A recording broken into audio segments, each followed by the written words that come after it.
Hey Northwest, I'm Kari and this is your Northwest Minute.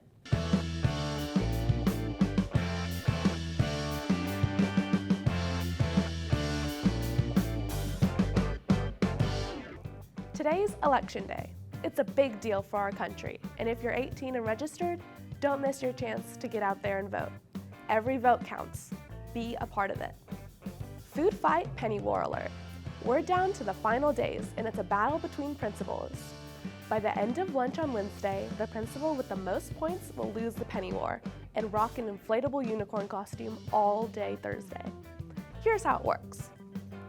Want a principal in the unicorn suit? Add pennies or $1, $5, $10, or $20 bills to their bucket. Want to save a principal? Drop in nickels, dimes, quarters, or $50 or $100 bills to take away points. All donations go to the Care Center and Vine Community Place. Let's make it count. FCA and Youth Alive are collecting items for Operation Christmas Child Shoeboxes through November 21st. Drop off donations in the library, Miss Smith's room, Tom's 114, Coach Lissette's room, B115, or Coach Wahlberg's room, B103. Need ideas on what to bring? Just ask any of these teachers or a member of FCA or Youth Alive. Sports fans, here's what's happening today. Bowling takes on Pisgah at Fannin Lanes at 3:30. Basketball hosts Lawrence County, girls at 6, boys at 7:30.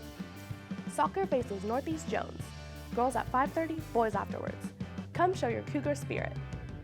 Lastly, Beta Club is hosting a Veterans Day lunch on Friday to honor our local veterans. Know a veteran in Flowood? Invite them to join us by having them scan the QR code to fill out the form. Let's make it special for those who served. The Northwest Minute is news for the student by the student. I'm Kari, and thanks for watching.